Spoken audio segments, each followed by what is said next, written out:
Okay, I've got a question. What do a magical train, a special jewelry box, and time travel have in common? Well, somehow, believe it or not, they are all key plot points in Hallmark's 2021 movie Next Stop Christmas. And we've got a lot to talk about, Josh. We do, Jennifer, and we will unwrap it all for you on this episode of Do You Watch What I Watch? Sit down and watch, then have a talk with Jennifer and Josh. Well, we are back with another fan favorite from the Hallmark Vault. Just like our last episode, we also have a special guest. You may recognize her as the voice of the Do You Watch What I Watch Watchies. It's the second annual Do You Watch What I Watch Watchies. The stars are on edge to find out who will take home the trophies as we celebrate the best holiday movies from the most wonderful time of year. But she's also a longtime friend of mine, a newer friend of Jennifer, but definitely a friend of the podcast. And we are so excited for you guys, our dear listeners, to get to know our friend Carley. Are you ready for this, Carley?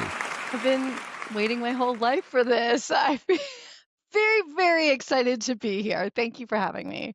This is a long time coming. You and I have known each other, for 15 years plus. I mean, we go way, way back. And I know in talking to you recently, you really like Jennifer an awful lot too. I had to talk myself. I had to have a little chat with myself before this. I'm like, don't make it weird, Carley. Don't make it weird. Stop it. I always make things weird. I embrace it. That's so kind. Carley, you were one of the first people the day we dropped our first episode, now 3 years ago. Happy podiversary, Josh, to you and yours. You were one of the first people to listen and send such positive feedback. It was so sweet, and we still owe you that $20 for doing that. So thank you. Yes. Oh, stop. I just think that your chemistry is, the two of you, is out of this world. I don't watch Hallmark Christmas movies, but I could listen to this podcast all day long. And this is where I get weird. But Jennifer, I just feel like your laugh is delectable. And I know that sounds, but I have known Josh for so long. And I'm like, you said the word gatekeeping. I'm like, why have you been gatekeeping? Why haven't you introduced us? But anyway, I'm very, very excited to meet you and be on the Well, the same. potty. I think I'm much more delectable in small doses. I think people who have been around me a lot are probably my laugh wears on them a little bit. So you're very sweet. I'm so excited to have you here. This is gonna be fun. This is a fun movie too. We have a lot to A talk fun about. movie. And your words Mhm. about our first episode are very kind. You know, Jennifer on our socials posted the link to our very first episode where we recapped and reviewed the Christmas calendar. And I just got to say, Jennifer, we have really improved over the past 3 years. The quality is better, the banter is better. So if you're going back through and you're like, let me check out this podcast, I'm going to listen to their very first episode and judge it based on that, please don't, because we got so much better with time. And I think We used we've to really try hit to our do too many pace. background songs, I think, over our talk. And Yeah. we didn't record on video. Yeah. Now, my internet used to be better. I don't know. My internet is pulling a Benjamin Button and somehow getting worse over time. I'm not sure. Oh. I've got calls into the field. I might need to pass the Santa hat around to raise money to get new internet, but we're going to figure it out. But thank you for being We'll here do with a us. GoFundMe. Yes. Please. Yeah, I know. I'm troubled Something over like here. that. But yes, I'm just honored that we're still chugging along. 150 something episodes in. Does That's it feel like that? amazing, That's you crazy. guys. Unreal. It's unreal. And And some so of the here we stuff go you with another one. say, I'm just like, it has to be scripted. And I know it's not, but you guys are just so funny. Oh, geez. Well, you're very kind, and Stop, hopefully we'll have a Carley. fun one with this. Jennifer's sure. going to give us the high-level plot summary, and then I'm taking us on the deep dive with the recap. So, Jennifer, hit us with it.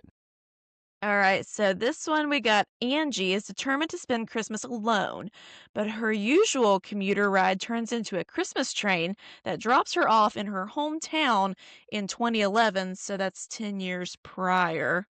What could go wrong? Let's go. All right, so this one starts, and I think we're in New York City, right? It feels very New York City, and it's a big city hospital, and our female lead is Lyndsy Fonseca, and she plays this woman named Angie, a surgeon who is doing her thing. Now, The phone rings while she's in recovery. It's Dad, and she doesn't take the call. And it's a choice that she makes, and so we immediately get that there's some kind of drama with Dad here. Later, This she's grossed me out. FaceTiming. I'm sorry. I'm already going to interrupt you because she was fresh out of surgery, right? Hadn't scrubbed out yet, and she's Nope, like nope. tinkering with her phone. She props it up. She's touching the phone nonstop with her like post-surgical hands. Oh.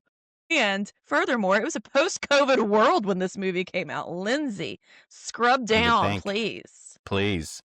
Didn't like it. Later, she does, however, FaceTime with Mom. Now, the family is back home, I guess, kind of in the Yonkers, New York area, and is in the full Christmas swing of things. They want to know if she's coming home, and Angie changes the subject really quickly. So clearly she is not coming home for Christmas. She's playing busy, but it seems like right off the bat, she's avoiding some things and there's more at play here. Now, Angie's gabbing with her friend, who I presume is also medical in some form or fashion. We learn her folks are divorced now, so that's a bummer out of the gate. She goes to grab a cocktail with this friend and she toasts a quiet Christmas at home.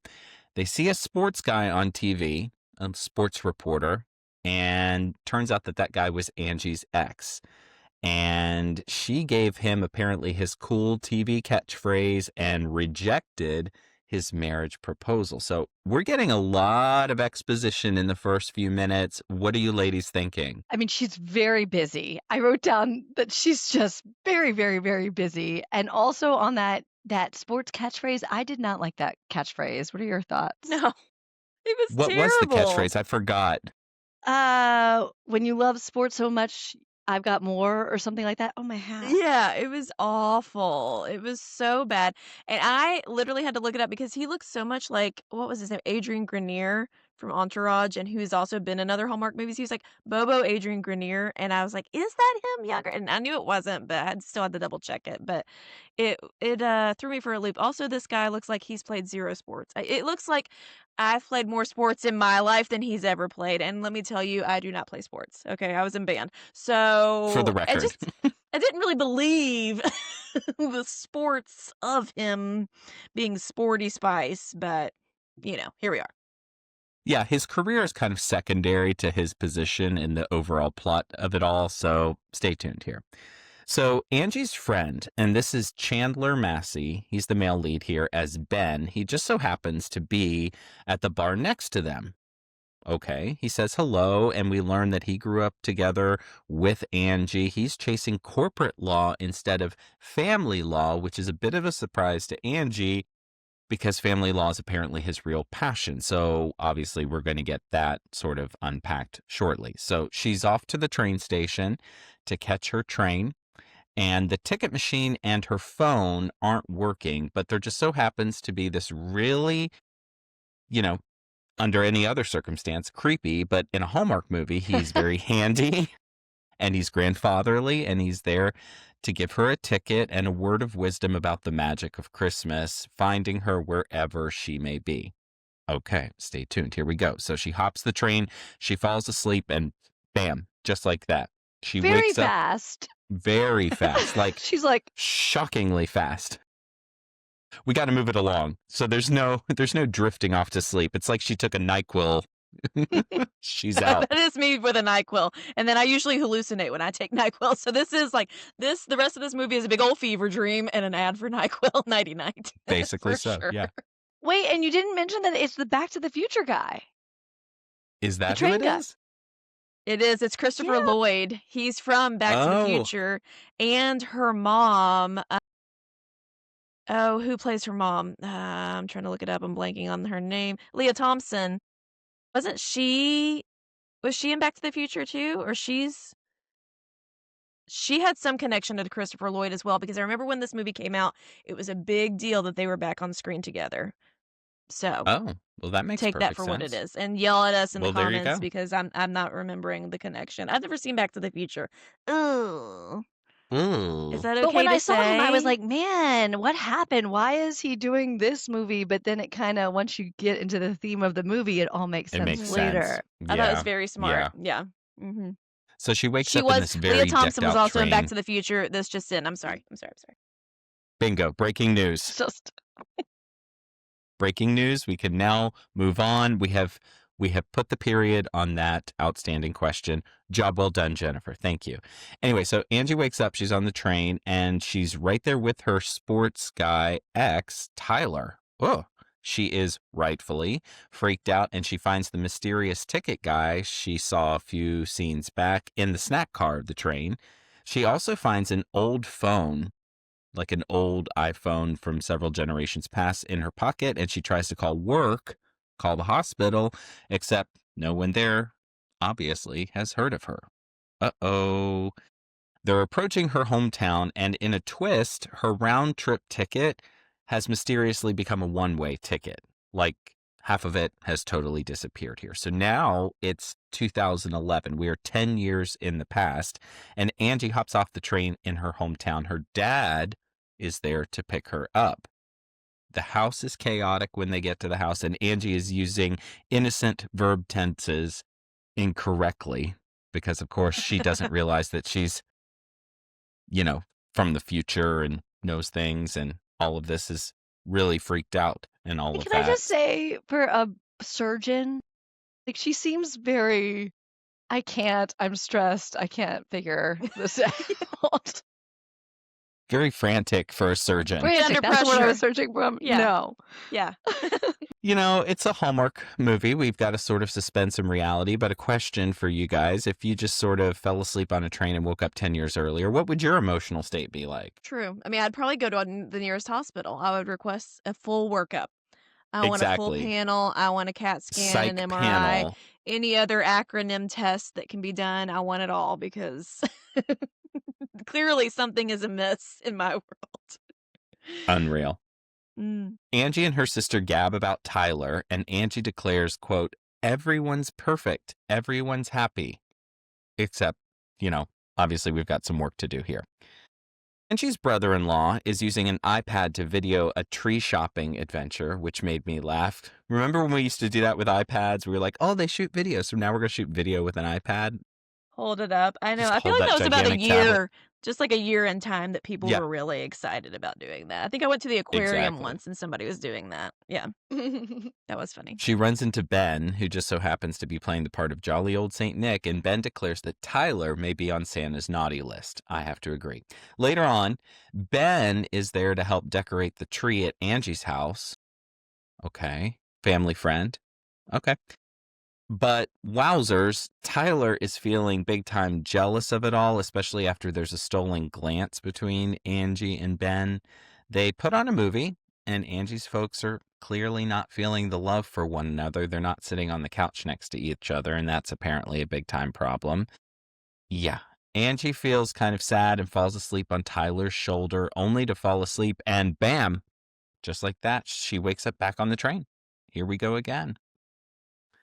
This is very, very jumpy to me. What do you guys think? I want to go back to Santa. Did you guys notice his accent? No. What was it? It's bad. It's bad. It's like some sort of, I was like, are you Irish? Are you Scottish? And I was so confused by the accent. Oh, Santa Ben. Yeah. I didn't notice that, Yeah. but this is my nightmare of a movie. If every time I fall asleep, I end up jolted back on a train in a different Mhm. time dimension talking to some old man of a movie I've never seen, I wouldn't be able to sleep, and I love sleep more than just about anything. I mean, Thank you. I love Jesus, I love my family, I love my friends, but sleep is like it's up there, Kinda okay? up there. It's up there. Especially a nap around Christmas time. So this is a nightmare, okay? This is like Yeah, it's Freddy supposed to be Krueger. relaxing, This is Hallmark does Freddy Krueger. basically. Playing the movie. Exactly. I'm so sorry Anyway, you she had wakes that up. experience. Thank you. She wakes you up very much. facing this train conductor, and he tells her that she has to put it all right by Christmas Eve to get a return ticket. So now we know what we have to do here. She's got to fix a bunch of stuff in order to get back to her real life. Now, the train drops her off at a tree lot. Ben is there at the tree lot fixing a gigantic nutcracker, which I kind of want for my front porch, by the way. Speaking of No. decorations, you guys have to notice I now have my new Christmas tree. Listen, I put this out on our Instagram and I said, hey, should I buy this? And it was unanimous. And when I tell you unanimous, everybody, that's what unanimous means. Everybody wanted me to buy it. And so I did. So there you have it. We can't And see for it. our I can't see podcast it. listeners, yeah, we can't really see it that much in the shot, Josh. So you might have to take a little Oh, snappy sorry. later. It's getting cut off, but it's almost like it's metal work, and it looks like a cookie cutter almost though. A little Yeah, bit. It has yeah. some lights. It has a star. Very cute. Please share a picture to our socials because it is I kind of getting will. I cropped will. there. But yeah, the Christmas decor in these stores is already hopping. We are recording this It October is. 1st. It's everything within me to not go full Christmas already. I'm not going to because I haven't even gone full Halloween yet, but it's tempting. And since it's October 1st, let me just put a pin in this movie and reissue our all-time favorite October Hallmark movie is October Kiss. And if you've not watched this movie, do yourself the favor and watch this movie and then listen to our episode on October Kiss. It's probably one of my favorite Hallmark movies, bar none. I just love it. It's so good. I put something on our socials today that this begins October Kiss Appreciation Month. And just before we went live, the Ashley Williams commented Stop. and Stop. wait, let me quote it. Hold on. Please, please. I mean, it's That's really not like that big. amazing. We're not of a deal, worthy. But yeah, we're not worthy. I know because I tagged her in it because of course I did, and she said, "Oh, where is it?" Well, lots of people said very nice things about it because it is amazing. She said, and I quote, "Ha ha ha! This is hilarious!" with 3 exclamation marks. You heard it here first. Ashley Williams. Friend of the pod. Congratulations, you guys. It's That's a all big happening for us, Carly. deal. Carly, Yeah. it's all happening. I'm I mean, impressed. Carly, you need to watch that movie for real. Even if you don't watch like all 100 million that have been out, yes. that's one that the kids can watch too. It's like Absolutely. because it has It's a kids good in family it. one. There's trick or treating, fall merriment. We digress. It's super cute. Yes. Noted. Anyway, back to Christmas and next up Christmas. So here we go. Anyway, the train drops her off at this tree lot. He's there fixing the giant nutcracker, and Angie is back to freaking out, obviously. And Angie tells him that she's from the future. So she just throws it out there. She's like, hey, by the way, I'm not crazy. I'm actually from 10 years from now. Okay. So they go unpack their destiny over breakfast. They're just going to have a little chitter chatter about this sort of thing. And he is giving her a very hard time in a teasingly funny kind of way. So you get that these folks have been friends for a very long time, and I kind of like them as a couple here. Do you guys like them as friends right now? Yeah. Good. Thanks, Carly, for that hot take. Thanks. Carly says back to you, yes. Josh. No, I like them. I enjoy Chandler Massey, and I liked their little friendship banter. You could tell that time had traveled because when she meets him in present day, he was wearing glasses, and now that we Yes. flashed back, no glasses. His No vision was better in glasses. 2011, Yes. I guess. Mhm. So he's much younger now and playing Santa. Yeah, I thought they were super. They were super fun together. Back at the house, we're making gingerbread houses. It's clear there's some tension between Angie's mom and dad. And what do you know? Just like Angie said would happen, Ben chokes on a gumdrop. She knew it was going to happen, and he did. Now, because she proved her point that she is, in fact, from the future, Ben is suddenly invested in all of this and wants to sort of help figure all of this out for her. And he lets on that he probably likes her, even as she tells him Tyler is going to propose a bit later that night. Except he doesn't. He got, his hotshot job at the network and didn't propose to her. So Angie is a smidge confused about all of this right now. Tyler bolts to sign contracts, and Angie unpacks everything with her mom because Angie, when she first had this mission to right the wrongs and get her ticket back to the present, suddenly decided, oh, that means I need to marry Tyler. That was the thing that she thought she needed to do. We learned that Angie's sister is having some infertility battles, and we also learned that Angie and her sister have never really been all that close. So we are getting more and more about the family drama that needs to be corrected in the past. Now, sensing that Tyler is stalling the proposal because she thinks he is jealous of Ben, Angie sets about a fake dating ploy here between Ben and this gal who happens to be in town. Was Chloe her friend? Like, who was Chloe in all of this? Chloe was the aunt who wasn't really the aunt's niece, I think. Something like that. Yeah. She was related Like to the aunt loosely that has their connected. last Yeah. name, but they're not technically related. But the aunt has the party where her parents met, and so she's related somehow. And this gal is Gotcha. extra. She's a Okay. lot. She All was caps, snorting a candy lot. cane That's what I powder wrote. earlier or something. Like, she was just high on life. Something. Yeah. Yeah. Well, they clearly wanted you to see that she was a mismatch here and like Mm-hmm. not the long-term solution here. Yeah. Anyway, this all sort of seems a little bit far-fetched to me, but that's neither here nor there. Now, she runs some errands with Dad, and it's clear things are heading south with her folks. Ugh. And so, bam, just like that. Middle of the day. I don't think she even fell asleep here, right? Wait, can She's I go back on the back? train. Yeah, please. What do you got? I'm mad at this part that they are walking with a brown bag full of wrapping paper. Like, Josh probably knows this about me, but I'm like, why? What store are you going to buy wrapping paper that's coming in a brown bag? And why didn't you buy that on clearance the year before? How much After the did you holidays. spend on that Yeah. wrapping paper? That was triggering for Premium. me. A Well, you need premium, to yeah. understand too, the house that this family lives in is That's true. They quite don't care. impressive. So You're they don't right. They care don't about care. money. They are buying. Money does not They're matter. not Okay. going to. Yeah, they're not going to Hobby Lobby to buy their gift wrap. They are probably buying it at Hallmark. It's like a is paper what they're probably source, doing. a Hallmark. It's a Mhm. paper source. It's probably that kind that's really thick and it's like double Yes. patterned front it's and nice. back, and it might even have Mhm. the cut Mhm. grid lines, but you only get like Ooh. enough Yeah. for half a package per roll. Yeah. That's what I Mhm. pictured that being. Yes. Good Yes, point. exactly. Yeah. Yeah. Anyway, she time travels again with the conductor. She still doesn't have the round trip ticket, so there's more work to do. So we just kind of get a little check in with the conductor here that she's not done. We're back at the house. It's the family white elephant gift exchange. Now, Angie gets a jewelry box that Ben gave her back in the day when they were younger. And they're off for a big snowball fight where Tyler just drops to a knee and proposes. So, okay.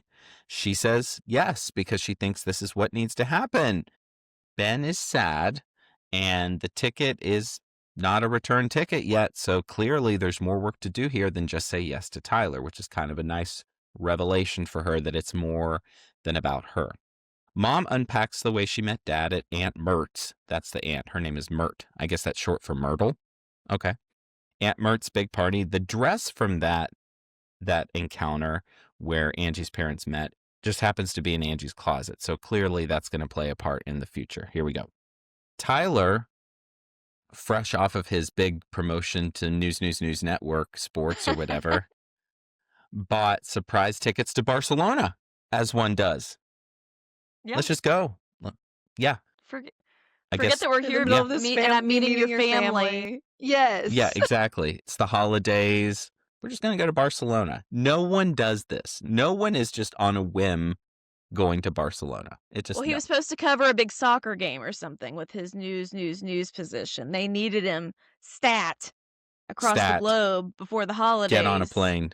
Yeah, Because That that Anyway. happens too, catchphrase got yeah. him that promotion. Thank God. yeah, Yeah. exactly. It's that classic thing where they're making it clear what she thought she wants isn't really what she wants, and rather suddenly here. Now, Angie has coffee with Aunt Mert, who offers a gut check and some really great wisdom here. They're there to unpack the story of Angie's folks meeting and maybe rekindle some sort of that love at the big party. Tyler's phone keeps ringing, and there's a lot happening here. It's becoming abundantly clear he's a dud. Carley, your hand went up. What do you got? We need Aunt buzzers. Mert has been planning this party, and the day before, she's going to make these crazy demands. Like, I want this band from way back in the day. And, like, Yeah. who do you think you are?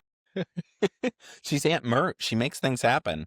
No, she I would be does. so peeved if I was Aunt Mert. I would be like, "Excuse me, you're gonna take over my party and make me hire Thank you. carolers and singers and Yeah. all this stuff?"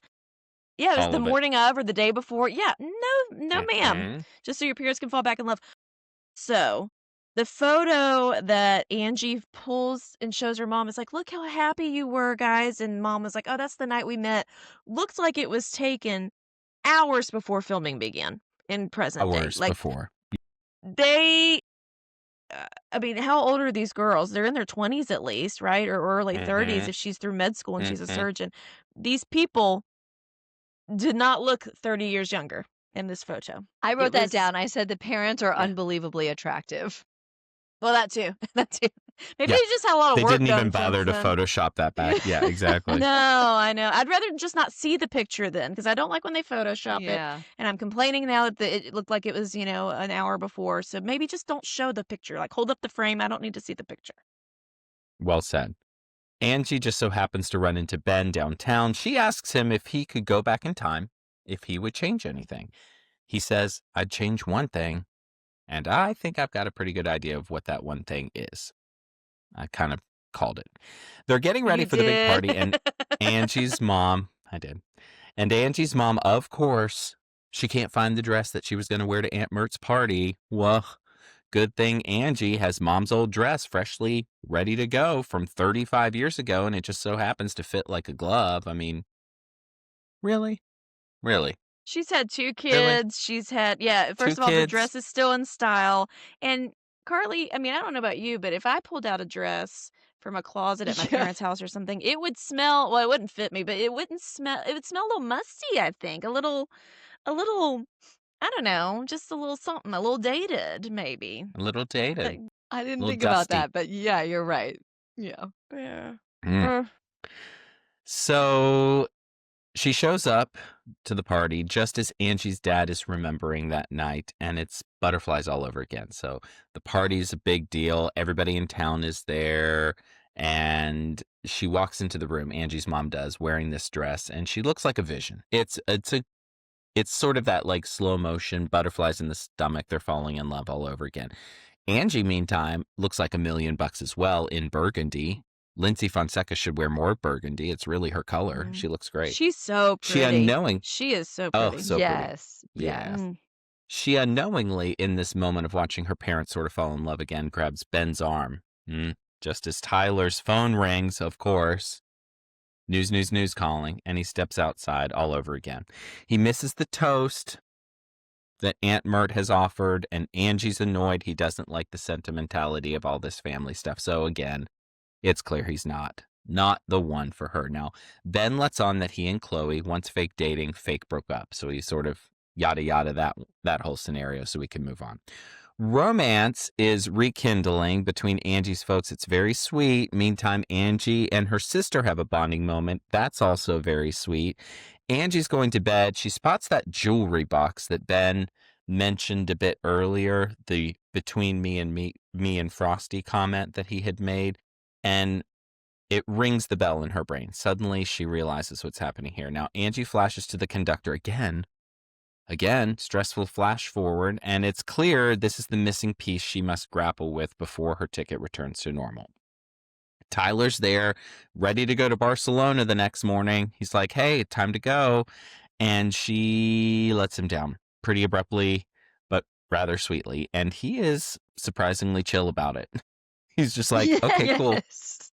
Bye. You By this were point, he my was like- whole plan for the future, but easy come, easy go. Yeah. Yeah, exactly. he's like, I don't really like that you have a dog. I don't like Aunt Mert. I don't like all this Dog! family crap. Remember how he fake pet the dog? He wasn't a dog guy. But then in the Not a beginning, when dog she was guy. stalking his socials, he has a big dog now. He has the girlfriend. He's Mhm. becoming what she wanted him to be in present He was in day. a But quote serious relationship on social media. Mm-hmm. Mhm. Okay. Yeah. So they're off for the big tree lighting in town. It's lovely, albeit slightly underwhelming as they go in these movies. Like, it was very just, okay, we turned on the lights. Wasn't really a sentimental moment for me. This takes a turn when Angie's sister lets on that she kept a note that was in the jewelry box in which Ben professed his love for Angie. Now, Angie realizes what all of us know, that she loves Ben and calls him. Now, her ticket, magically is a return ticket. So she has solved the puzzle. All of it's ready to go. Her ticket's complete. The train is there. Will Ben make it in time? Just in case he doesn't, she tells him over the phone, hey, meet me at this bar 10 years from now at 10 p.m. Okay, here we go. He does not make it. He does not make it to the train at the time that he should. The train's going off. It goes through like a little time portal, I guess, and he sees it happen, and he's, distraught about the whole thing. Okay, now stick with me here. It's Christmas Eve. So basically what we wind up doing is reliving like the first 4 scenes of this movie. It took me first a second to realize that's the device they were using here. It's Christmas Eve. We get the first few minutes we saw earlier, only knowing now what we know. So she does the surgery. Afterwards, she's, unscrubbing, not washing her hands, the whole thing. Your face. And suddenly, in chatting with her friend, also the medical person we saw earlier, she realizes she needs to be at this restaurant to meet Ben at 10 o'clock. Now she's running late. And of course, she worries that she has missed him. But of course, she has not missed him. He is there with some salad, some champagne, and an engagement ring in that frosty jewelry box all over again. They are off to see her family on Christmas Day. They rush to the train just as sneaky conductor guy pulls down his little newspaper while he's getting his shoes shined, and he winks at the camera as we fade to black. It's time for gold or coal. Okay, friends, it is time for our Gold or Coal segment. We are each going to bring 3 gifts to the podcast. We get more gifts this week, and so we have more people. This is so great. If there's more gold this time, it is going to be full steam ahead. If there's more coal, it's stuck in the past. Carley, as our very special guest, I'm going to come to you first. What is your first gift for this movie? Gold, right? You say gold is one of the options? Yeah, Yes. gold and coal are the only and what, options what it here. is Yes. and why. Yes. And why, yes. Okay, 2 things. I cried at the end. Like the whole movie, I'm like, come on. And then I'm crying. So it did something for me. And also, I'm going to give it gold for the nod to Back to the Future and like that whole actor thing. And I was like, once I got it, I was like, that was clever. I liked that. Mm-hmm. All right. Okay, so that's So 2 gifts. golds. So what do you think made you cry? What it was the scene when the engagement scene when they're at the bar again? Don't know. Who knows? Maybe it was a rough week. And that's the beauty of these movies. Sometimes a rough week will just put you in this place where the pump is primed, and then all of a sudden you find yourself crying. But I'm glad to know that Carly's was cry count sweet. is now at 1. His cry count is higher than mine for the year. Y'all did not cry? Well, let's go to you, Josh. I never really cried, but Okay. Josh, how about you? Yeah. What's your next gift? For the record, I did have, a few little tears, and I did have like a little visceral. I had what I call like the pre-cry jitters, where you have like that, like it's happening. Okay. Yeah. But that's not my The first burn. gift. My first gift Yeah. is gold here. Chandler Massey, he was in a 90s Christmas, and if you'll remember, we just did not enjoy that. And I think that I unfairly dismissed him as an actor because of that movie. This redeemed it for me. I thought he was really great in this role. I thought he and Lyndsy did a wonderful job together, and I liked the 2 of them as a couple. So gold for the leads for me. You took one of mine. Yeah, my next gift is gold. So I will say, I watched this movie the night it premiered before we did the podcast, and I did not like it. I thought it was too magical, it was too out there, it was too zany. I was also in not a very holly jolly place in my personal life at that point when I watched it, and I think that clouded me because now I'm holly and jollier, and I really enjoyed it. I got a kick out of it. This movie with the magic and the time travel and the silliness, this movie is what I wanted a 90s Christmas to be last year. And it's crazy because a 90s Christmas was basically the same movie with Chandler Massey, but it was not executed as well. Like they used some of the same devices as, oh, I can't find my phone because I'm zapped back in time. Like all this, oh, I'm telling the best friend that I'm really from the future and all this other stuff. Some of it was so similar, but this was so much more well put together, well thought through, and I really enjoyed it. So gold. Great. Carly, we're coming back to you. All right, Carly. Yeah, you've given 2 gold. Do you have one more Oh. gift to offer? Let me look at my notes. We'll come back to Carly. Josh, we're coming back to you. Yeah, sorry. Sure, we'll come back to you. So my next gift is going to be gold. You know, I thought that the time travel element and the magic element was going to be really off-putting because I think that's one of those things where if it's too much, it feels too kitschy to me, but I thought it was just the right amount. And I actually liked the way they did it, where it just kind of shocked you a little bit and kind of reminded you that all of this was magical. And so it kind of kept me engaged, kept me watching when they would immediately snap back to her and the conductor to sort of remind us what we were trying to do here. So I liked that. I will give my next gift will be Cole. I don't enjoy the fact, because I do agree, Angie and Ben had great chemistry. Why did it take all of this hullabaloo for her to realize it? Like, girl, when you're younger, a boy don't. I've had guy friends plenty. Josh is one of my guy friends. If you're new here, we are not married. We are married to other people separately.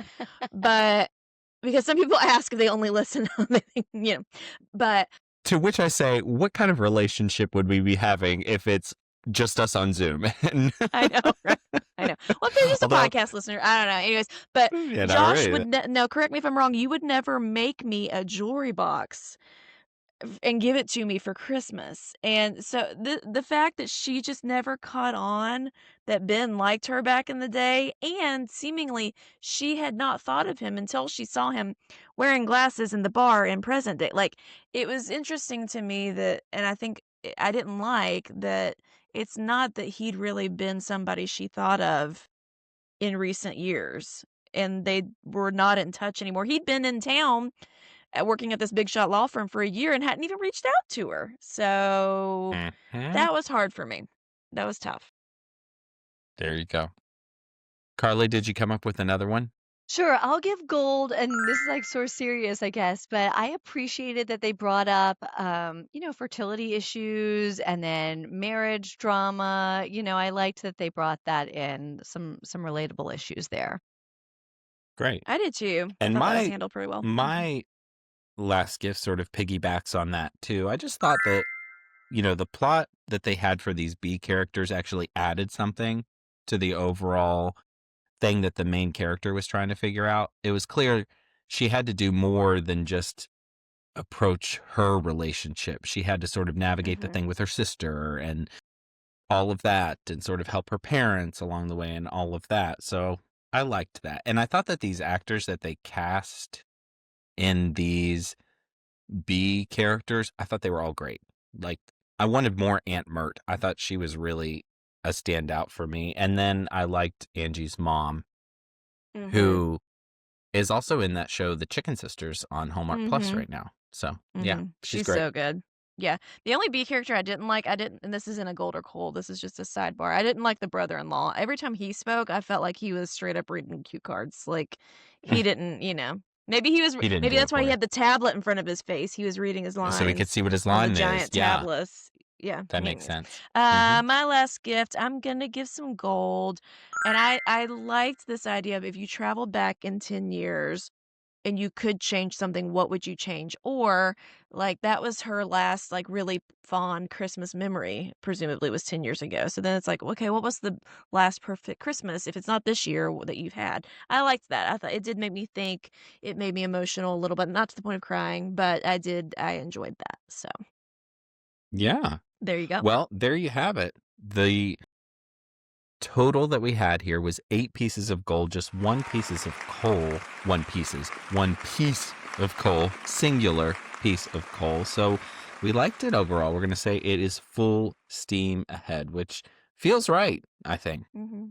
Yeah, this is a really cute one. I enjoyed it. And again, it's funny because Chandler Massey was in a 90s Christmas. And I didn't really like that. Lyndsy Fonseca was in Where Are You Christmas, which was another, like, having to get everything right before I can return everything back to normal magic movie. And we didn't like either of those as much as we liked this one. So, Yeah. It's just interesting. Feedback on Yeah, our it social worked. channels was really great too. We put this out on Instagram. If you're not following us, we're at Do You Watch What I Watch? Mackie, our good friend Mackie Unson, said, "This movie really tugs at my heartstrings every time I rewatch it. The entire cast keeps me so invested in the story, and I love watching the friendship between Angie and Ben blossom into something more." Totally agree. Julie Ellerbrock says, "I love this movie. Great cast and time travel trope." Say that 5 times fast. Time travel trope. Done well. And then Teresa 2896 says, "I love a good time travel Christmas movie, and this one is top tier." So I'm with you, Jennifer. So often these time travel ones can feel very tropey and cliche, and I thought this one is a nice standout. It has good warmth, good heart, and it feels really, really warm. So I liked it. Carly, any last thoughts for you? I loved it, and I'm just like so excited about getting to do this. Thank you so much for having me on here, and you guys are so good. Keep it going. It's We so will. enjoyable.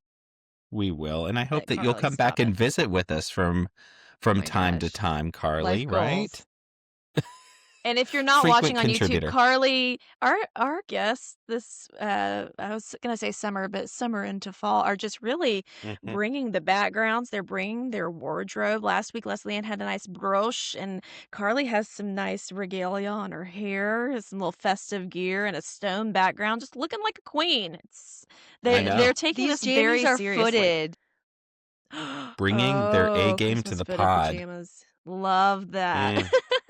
Mm, mhm, Well, what would you mhm. rate this movie? Let us know in the comments below or comment on our socials. And that's another episode of Do You Watch What I Watch?